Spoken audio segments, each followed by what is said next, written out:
Assalamualaikum warahmatullahi wabarakatuh. Dewan Juri yang terhormat, perkenalkan, kami merupakan delegasi dari Mas Pondok Pesantren Yasrib Lapajung Watan Sope.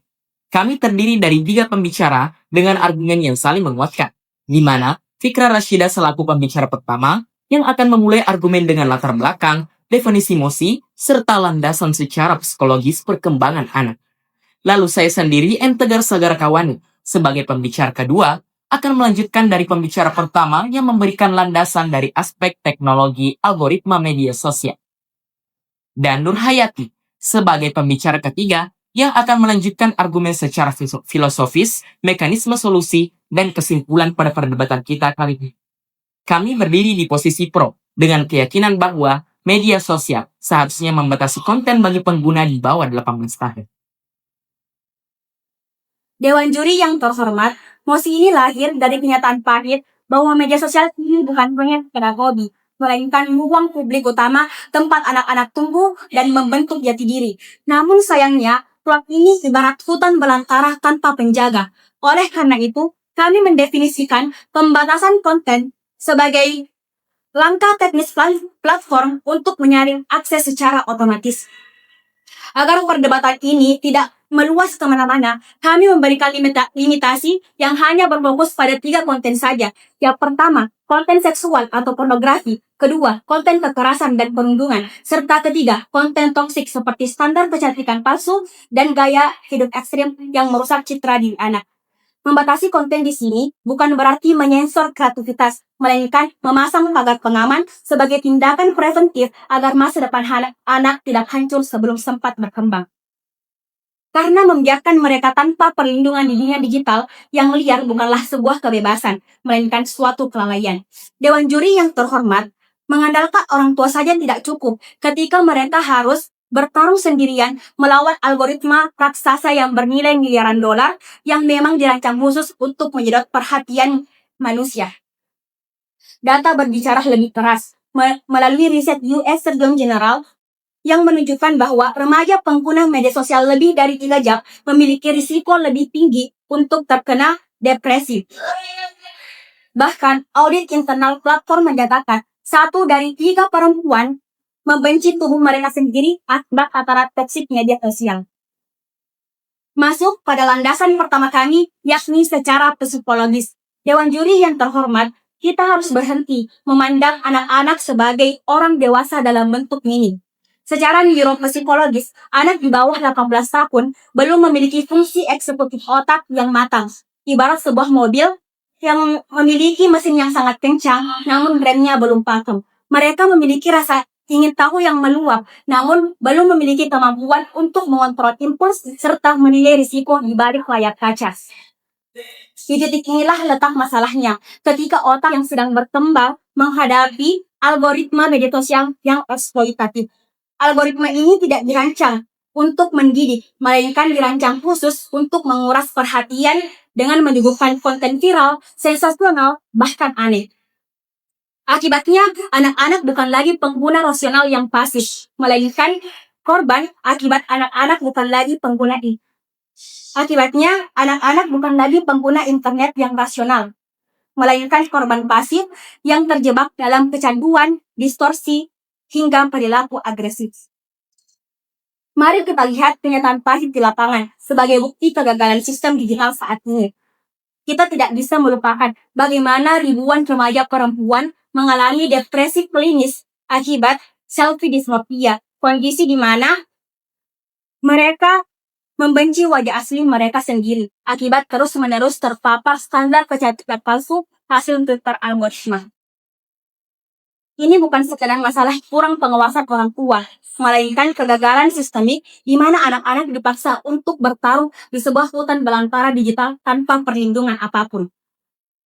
Oleh karena itu, Dewan Juri, regulasi konten bukanlah upaya pengekangan kebebasan bersuara, melainkan sebuah perlindungan preventif yang mutlak diperlukan. Kita harus ingat, satu fakta krusial, anak-anak bukan versi ini orang dewasa. Mereka pernah rentan, dan ekosistem digital saat ini terlalu predator bagi perkembangan mental mereka. Melanjutkan argumen pembicara pertama, kita perlu paham bahwa media sosial dikendalikan oleh algoritma bukan nilai moral. Dewan juri yang terhormat, algoritma dibuat untuk mengejar engagement setinggi mungkin, bukan untuk menjaga keselamatan pengguna. Anak-anak tidak benar-benar memilih konten, justru kontenlah yang memilih anak-anak berdasarkan klik emosi dan rasa penasaran mereka. Kasus Australia kembali memperlihatkan masalah ini. Pemerintah Australia secara terbuka menyatakan bahwa algoritma platform seperti TikTok dan Instagram merekomendasikan konten berbahaya kepada pengguna di bawah umur, termasuk kekerasan dan gangguan makan. Karena platform gagal melindungi anak-anak, pemerintah akhirnya membatasi konten media sosial bagi anak dan remaja, sehingga menjadikan Australia sebagai negara pertama di dunia dengan pembatasan yang sedemikian luas. Ini membuktikan bahwa masalah utamanya bukan pada anak, tetapi pada desain sistem media sosial itu sendiri. Tanpa pembatasan, media sosial bukanlah ruang publik, tetapi arena eksperimen bagi anak-anak. Karena itu Dewan Juri, pembatasan konten adalah rem yang penting yang harus diterapkan. Melanjutkan itu, Dewan Juri yang terhormat masuk kepada landasan filosofis kami dari perspektif etika. Anak adalah subjek perlindungan khusus, bukan orang dewasa kecil. Ada prinsip fundamental, kita tidak boleh memperlakukan manusia semata sebagai alat. Ketika platform menjadikan anak komoditas data tanpa mereka mampu memahami atau menolak, ini melanggar martabat kemanusiaan. Dewan Juri yang terhormat, bayangkan anak yang belum bisa berenang, kita ajak naik perahu bocor ke laut lepas. Kita bilang, ini untuk belajar mandiri, mengembangkan keterampilan. Namun, apakah ini pendidikan atau kelalaian? Kebajikan terbentuk melalui pembiasaan bertahap dengan lingkungan yang sesuai, bukan dengan melempar anak ke sistem yang dapat mengeksploitasi mereka. Kasus cyberbullying meningkat pada tahun 2019, yaitu 2000 menjadi 4.000 pada tahun 2023. Ini bukan mungkin berbahaya, tapi terbukti merusak. Kebebasan seseorang berhenti ketika merugikan orang lain. Kebebasan orang dewasa dalam berbagi konten tidak boleh mengorbankan perkembangan anak. Seperti kita tidak membiarkan anak masuk kasino bukan karena ilegal, tapi karena sistem yang dirancang mengeksploitasi kerentanan terhadap kecanduan. Dewan Juri yang terhormat, kami membatasi anak bukan karena tidak percaya kepada mereka, tapi karena sistem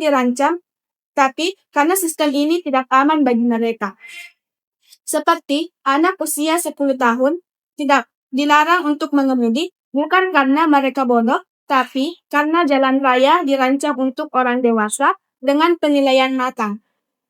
Intervensi platform adalah tanggung jawab moral kita sebagai masyarakat dan desainer ekosistem digital. Dewan Juri yang terhormat, sebagai solusi yang realistis dan proporsional, kami merekomendasikan pembatasan konten berbasis usia yang wajib diterapkan langsung oleh platform, bukan sekadar opsi pengaturan tambahan.